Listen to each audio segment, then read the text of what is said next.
I remember well those many months of passionate discussion between the years of 1968 and 1970, the years that gave birth to this school.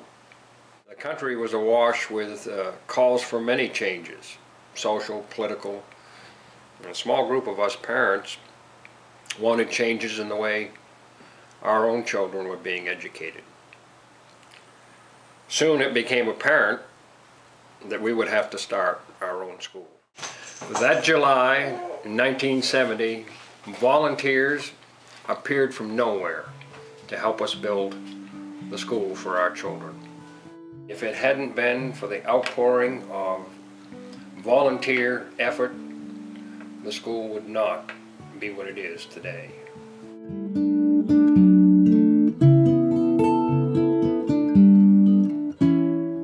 As far as the philosophy is concerned, John Dewey is kind of our philosophical mentor, because he believed that schools were primarily social institutions, where young people learned how to live in the culture of their country, the United States, and where they learned to develop relationships, and they learned to develop a relationship with learning, not just with people, and they became democratic citizens. So that had a lot to do with how we founded this, and we felt right from the beginning that children should learn how to be members of a community, and that a learning community included everything in your life, not just math and reading, but it included how you got along with other people, how you solved your problems with other people, how you treated the environment, how you measured out your day, how much play you had, and we felt that the kids should really be part of that. Because if they learned how to make decisions when they were young, then they would grow up as people who could make good decisions for their own lives.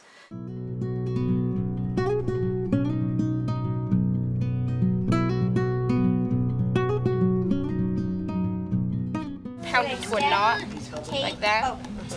So if you pound it in like over here more, if you pound it over here where there's no knot, then it will be easier. Thanks.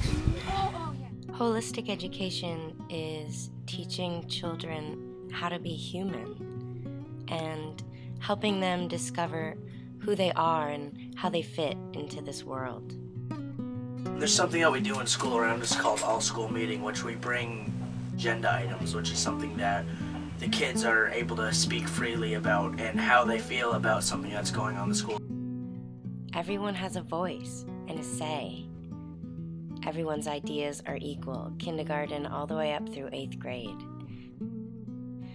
The process of consensus helps the entire school community become better communicators, better problem solvers, and in the end, everyone leaves the meeting feeling good about the decisions that are made.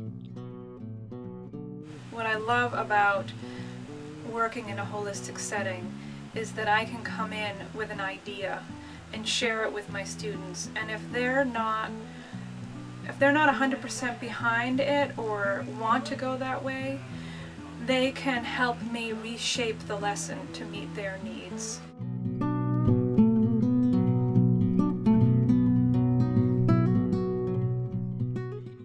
A very clear way where the children have choice is through our theme classes. After they brainstorm all that they're interested in, they work together to come to a common agreement on one topic of study. For example, last year the children chose to study the Civil War. I remember when we were doing the Civil War project, we actually made a movie of it, and I was a Union soldier in it, and you actually kind of got to feel how it felt back then, and it was really cool. If there weren't places like the school around us, there wouldn't be these models showing that this type of learning can work. The kids can be happy and engaged and have fun and love coming to school and still learn and still progress and end up being successful adults.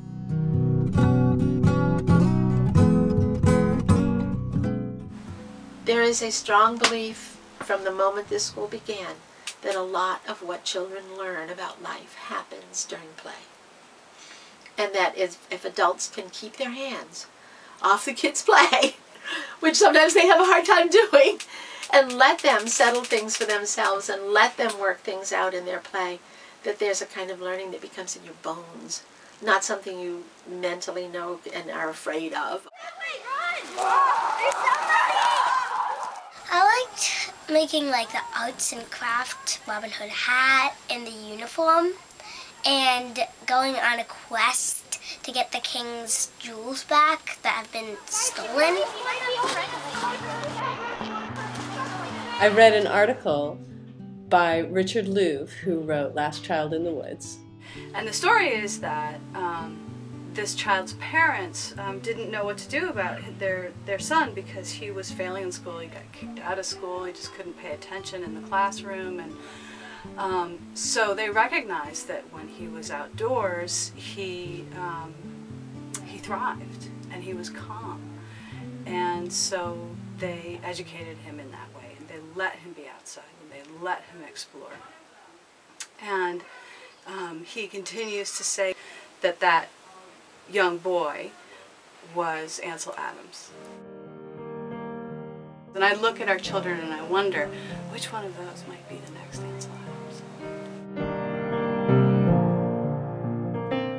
I just think it really made Kyle a more well-rounded person, even though he was only here for 3 years.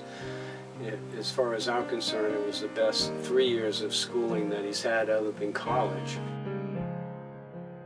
It feels like a miracle to us that we have found this place. Nick was very phobic about having anything to do with the school play last year, which is an annual event. He was quite adamant that he wanted to be nowhere near the stage, that he would work behind the scenes, but I was to stop talking to him about it. So they were going to do Cinderella. They picked the play as a group, and then they were picking their parts. And the day I went to pick him up, his teacher came up to me with a big smile and said, "Guess who's Prince Charming?" And I almost fell over. I couldn't believe it, but the kids had sort of encouraged him to do it because they thought he'd be good, and he said okay, and he had a ball. And that's the kind of learning and growth that every parent wants to see for their children.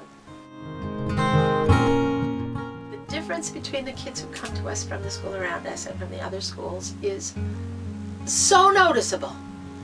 It is, I mean, you could pick them out with your eyes closed. They know themselves as learners.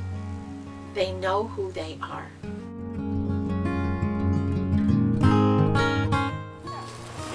This is right. And then we'll make it a lot easier because we should just make 3 bunches. Then put them all like a lot of bunches down of 3. Then we can just tie them all together at the same time. What we're doing here is, life.